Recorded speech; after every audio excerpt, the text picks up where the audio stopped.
Have you ever seen a hero humiliated in public only to rise stronger moments later? What happened at Gate 47 that morning changed everyone's hearts forever. Stay with me till the end because what unfolded next will make you believe in kindness again. Before we dive in, if you love real stories that restore faith in humanity, don't forget to like this video and subscribe to Kindness Tales Live, where every story reminds us that compassion still exists. It was early morning at the Denver International Airport. The usual hum of travelers filled the air, rolling suitcases, coffee cups clinking, and tired voices echoing through the terminal. Among the crowd stood Sergeant Daniel Brooks, a decorated soldier just back from his third overseas deployment. His face carried both strength and weariness, the kind of look only seen in those who've seen war up close. In his hand, he held a folded American flag and a worn-out photograph of an elderly man, the veteran he was escorting home. The man in question was Captain Henry Mason, a retired World War II pilot who had passed away at 93. Daniel had volunteered to escort his remains from the military hospital to his hometown in Ohio, fulfilling a final promise he'd made during a Veterans Honor program. Henry had once told him, "Son, if I go before you, make sure I get home with dignity." At the airline counter, Daniel approached respectfully, wearing his service uniform, boots polished, hat tucked under his arm. "Ma'am," he said to the attendant, "I'm here to escort a veteran's remains on Flight 628 to Columbus." The young staff member, Erica, barely looked up from her computer. "Sir, I'm sorry, but we can't allow unapproved escorts without a confirmed business class ticket. Those are company policy." Daniel blinked, taken aback. "I'm not asking for an upgrade, ma'am. I'm just fulfilling my duty to ensure the veteran's transfer. It's military protocol." She sighed, tapping her keyboard impatiently. "Sir, I understand, but rules are rules. You'll have to take the next flight, if available." Passengers nearby began to notice the exchange. A few whispered, some frowned. Daniel tried to remain calm, but his voice trembled slightly. "Ma'am, this man served our country long before I was even born. I promised him I'd see him home, please." Erica folded her arms. "Sir, I can't make exceptions." The air around the counter grew tense. The hum of the terminal faded into silence. A woman holding a coffee stopped mid-sip. A child tugged at his father's hand, whispering, "Why is that soldier sad, Daddy?" Daniel lowered his head, frustration welling up. "All right," he muttered softly. "If that's how it has to be." He turned, gripping the flag tighter. But before he could walk away, a voice broke through the quiet, deep, firm, and filled with emotion. "Excuse me, miss. Did I just hear that you're refusing a soldier the right to escort a fallen veteran?" Everyone turned. A middle-aged man in a business suit stepped forward. He wore a small pin on his lapel, an emblem of the U.S. Marines. His name tag read Mr. Thompson, the airline's regional manager. Erica stammered, "Sir, I was just following protocol." Thompson raised a hand gently but firmly. Protocol should never silence respect. He looked at Daniel, eyes steady. "Sergeant, on behalf of this airline and every person here, I apologize. You'll be flying with Captain Mason seated right beside his remains. And your ticket? Consider it upgraded, at no charge." A murmur of approval rippled through the terminal. Some passengers clapped softly. Others wiped tears. Daniel's throat tightened. "Thank you, sir." I didn't expect that." Thompson nodded. "Heroes don't expect thanks, Sergeant. But they deserve it." As Daniel followed the escort to the gate, the crowd stepped aside, forming a quiet corridor of respect. Even Erica looked down, shame replacing indifference. As he passed through, Daniel whispered to the flag, "We're going home, Captain." And though the morning sun flooded through the glass, it wasn't light that filled the space, it was honor. The hum of the airplane engines filled the cabin, a steady reminder that this was not just another routine flight.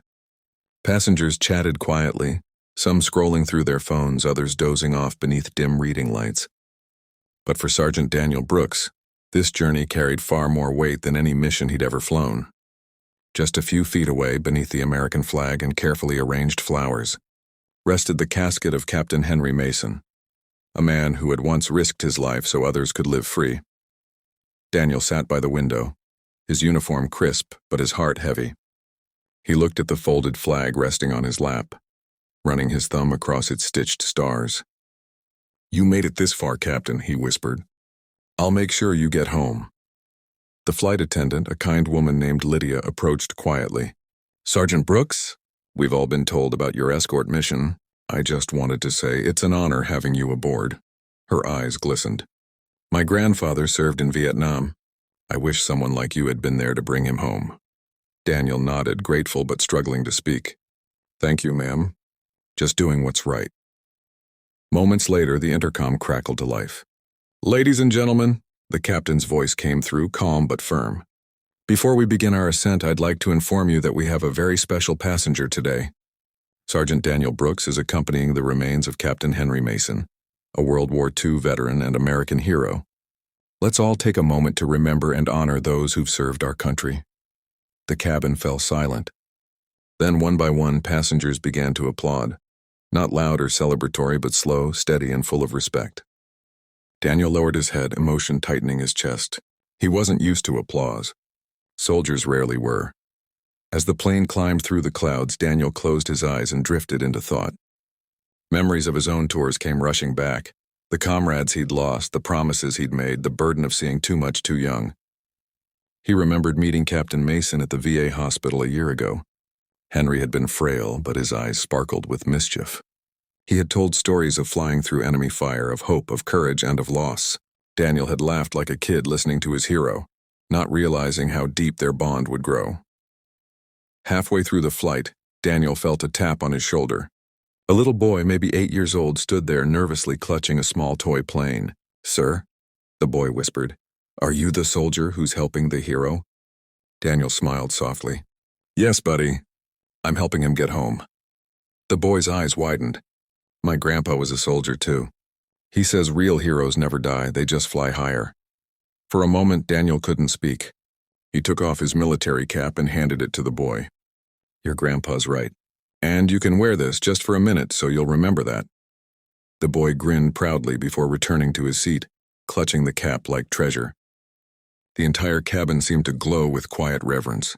Even strangers who hadn't spoken since boarding were now glancing toward the flag-draped case, some with tears in their eyes. But not everyone shared the same respect. Near the front, a man in a business suit muttered under his breath, loud enough for others to hear, "They're making such a scene over a coffin. Some of us just want to get to our meeting on time." The words struck Daniel like a blow, but before he could respond, Lydia stepped forward. Her voice was gentle yet commanding. "Sir, that coffin belongs to someone who fought for your right to fly safely today. Maybe you should thank him instead." The man shifted uncomfortably, looking away as murmurs of disapproval spread around him. The unity of the passengers had silently spoken louder than any argument could. Hours later, as the plane began its descent toward Columbus, the captain made another announcement. "Before we land, I'd like everyone to remain seated while Sergeant Brooks performs a brief military protocol for Captain Mason." When the aircraft touched down, the doors remained closed. Daniel stood, his back straight, heart pounding. He saluted the flag-draped casket as the cabin fell utterly silent. Lydia and other crew members stood beside him, hands over their hearts. Some passengers even stood quietly, tears streaming down their faces. As Daniel's salute lowered, the captain's voice cracked slightly through the intercom. "Welcome home, Captain Mason. You are dismissed with honor." In that moment, it wasn't just a soldier saying goodbye to another. It was an entire plane full of strangers reminded of what true respect meant. The doors of Flight 628 opened slowly, the morning sun pouring into the jet bridge like liquid gold. Passengers filed out quietly, no one rushing or pushing. Everyone seemed to sense that something sacred was about to happen. At the gate, the sound of footsteps softened as the honor guard came into view. 2 uniformed officers standing tall beside the waiting flag-draped casket. Sergeant Daniel Brooks followed closely behind, his boots echoing softly on the polished floor. The folded flag in his hands felt heavier than ever. As he stepped into the terminal, a hush fell over the crowd. Travelers stopped mid-conversation. Airport staff stood still, and even children seemed to instinctively quiet.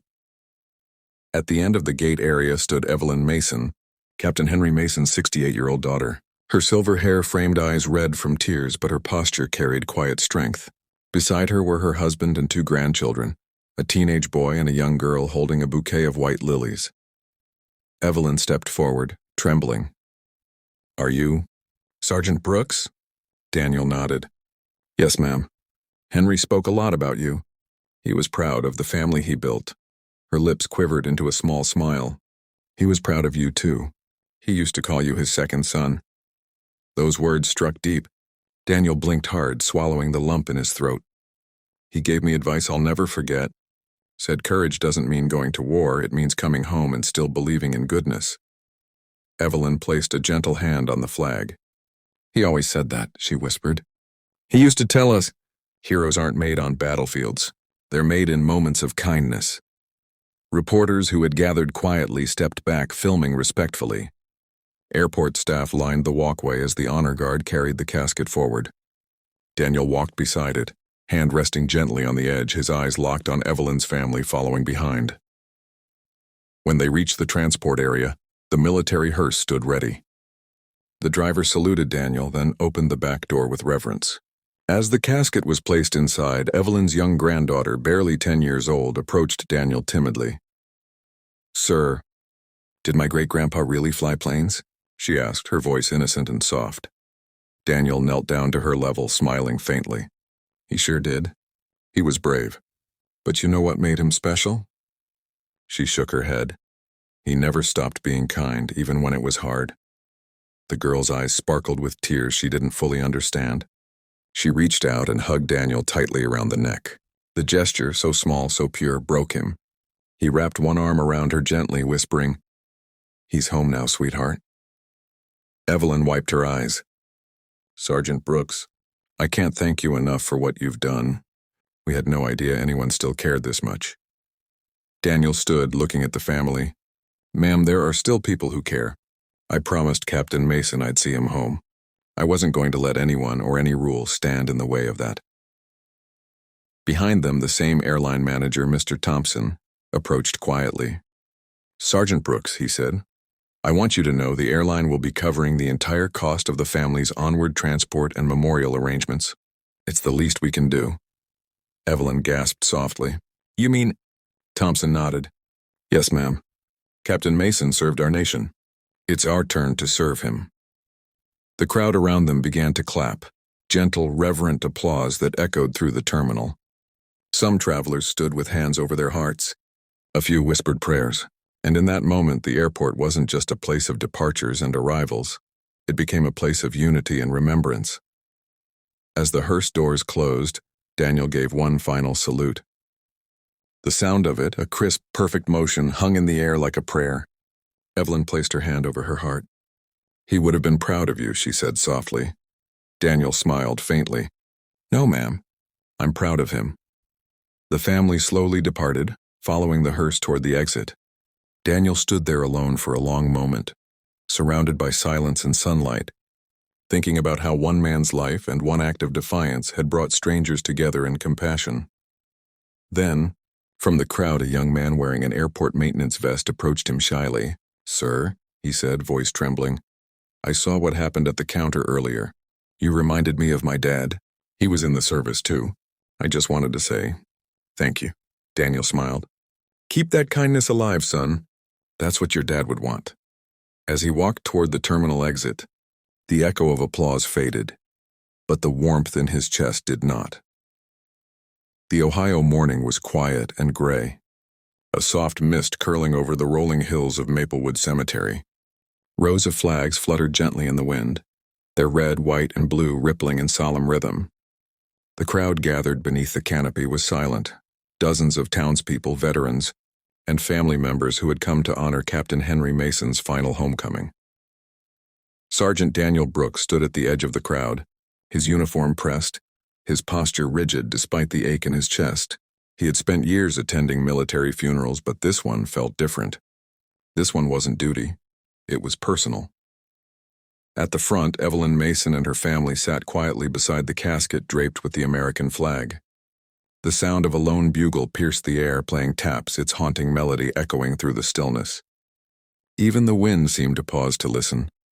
Daniel's mind drifted back to the first day he'd met Captain Mason in that dim VA hospital room.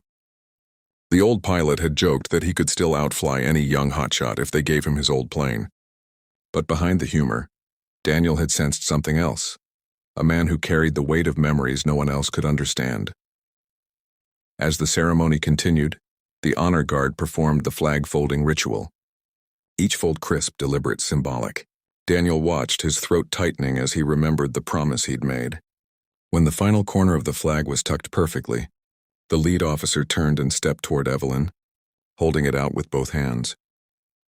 On behalf of the President of the United States Air Force, and a grateful nation, please accept this flag as a symbol of our appreciation for your loved one's honorable and faithful service. Evelyn's hands trembled as she took it, her eyes glistening with tears. She turned to Daniel and motioned him closer. "Sergeant Brooks," she said softly, "Henry wanted you to have something." From her purse, she withdrew a small, worn leather pouch. Inside was a faded photograph. Captain Mason as a young man standing beside his fighter plane, smiling confidently at the camera. In the corner of the photo, barely visible, was a scribbled note. "To whoever carries my memory, keep flying higher." Daniel stared at it, stunned. He left this for me?" Evelyn nodded. "He said if you ever doubted yourself, you should look at that photo and remember, your duty isn't over just because the battle ends." Daniel couldn't hold back the tears anymore. They slid down his face silently as he clutched the photograph close. Around him, the low murmur of prayers blended with the sound of the wind sweeping across the graves. Then, something unexpected happened. A man in a black suit approached the podium.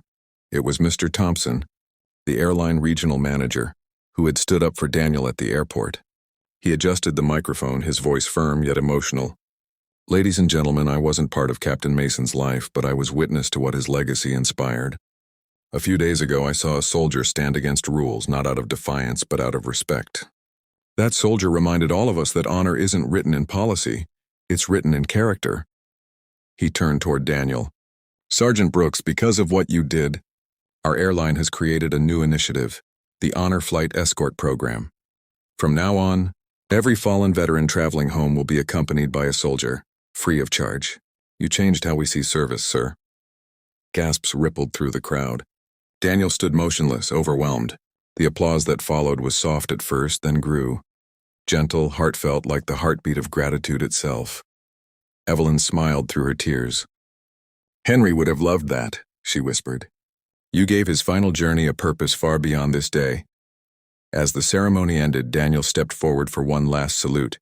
The flag snapped in the breeze. His hand trembled slightly, but his eyes stayed locked on the casket. "Rest easy, Captain," he murmured. "Mission accomplished." The sun finally broke through the clouds then, casting warm light over the cemetery. It was as if the heavens themselves were saluting the hero below and the soldier who had carried him home. As people began to leave, Evelyn approached Daniel once more. "You know," she said softly, "Henry always believed some meetings were arranged by fate. Maybe you were meant to meet him, so he could remind you what you were fighting for." Daniel smiled faintly, the photo still in his hand. "Maybe he was right," he said.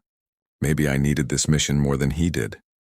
He looked out across the rows of flags fluttering in the breeze and whispered under his breath, "Thank you, Captain, for one last lesson."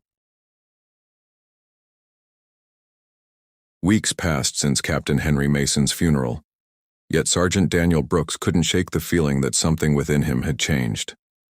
Every morning, as sunlight poured through his apartment window, he would glance at the old photograph of Captain Mason, the one with the words "Keep Flying Higher" pinned neatly above his desk. It wasn't just a reminder of a man he'd honored, it was a reminder of what truly mattered. He had returned to base, resuming his duties quietly. But soon, letters began to arrive. Hundreds of them. Some from fellow soldiers, others from families of veterans.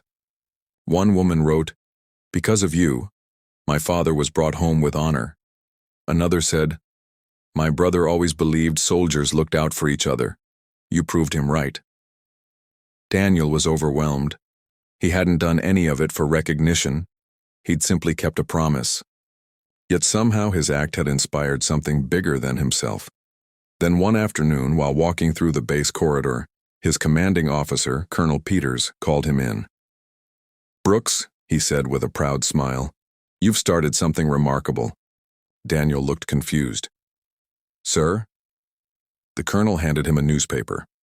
On the front page was a photo of Daniel saluting Captain Mason's casket at the airport. The headline read, "One Soldier's Kindness Sparks Nationwide Program to Honor Fallen Veterans."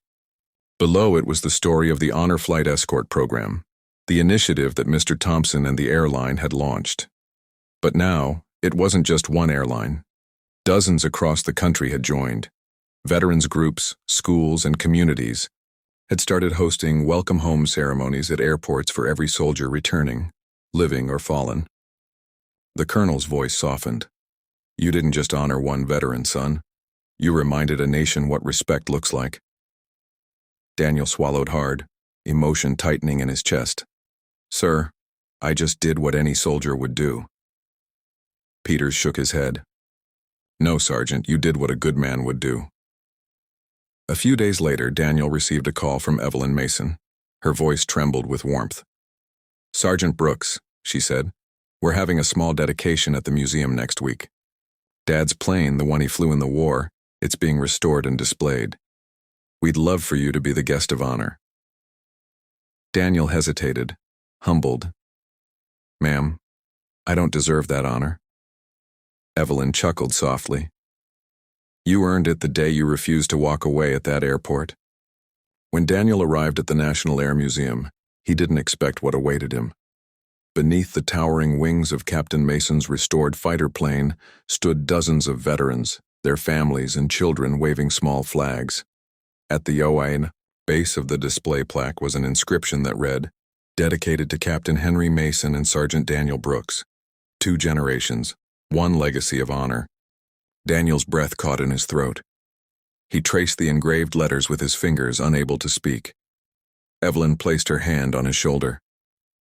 "You kept your promise," she whispered. Nearby, reporters gathered, capturing the moment. That seemed to define more than 2 men. It defined a message the world needed to hear. That respect costs nothing, but changes everything. As Daniel looked around, he saw faces of every age, every background, united by gratitude. He thought about the young airline worker, Erica, whose name he'd never forgotten. Later, he learned she had resigned and joined a veteran support group, volunteering at airports to help escort returning soldiers. Even she had been changed. That's when Daniel realized something profound. Kindness spreads faster than anger ever could. He stood before the crowd, cleared his throat and said, "I didn't come here as a hero. The real hero is the man who taught me that respect has no rank, no rule, and no border. Captain Mason may have flown his last flight, but his lesson will keep flying forever." Applause erupted, gentle at first, then growing until it filled the hangar like thunder rolling across open sky. Daniel smiled through tears, raising his hand in salute one final time. As the ceremony ended and people began to leave, a little boy tugged at his sleeve. The same boy from the flight, holding that same toy plane. "Mr. Soldier," he said shyly, "remember what I told you? Heroes never die. They just fly higher." Daniel knelt and smiled. "You're right, kiddo, they sure do." The boy grinned and ran off, his laughter echoing through the hangar like a promise kept. Daniel looked up at the plane gleaming under the lights, its silver wings outstretched toward the heavens. "You made it home, Captain," he whispered, "and you took a part of me with you." Then, turning to the camera, his voice calm but resolute, he added, "And if this story touched your heart, remember to like this video and subscribe to Kindness Tales Live. Because when we share kindness, we're not just telling stories, we're keeping humanity alive." The screen faded to black. Soft music played, and in white letters appeared the words, "Honor, respect, kindness, pass it on."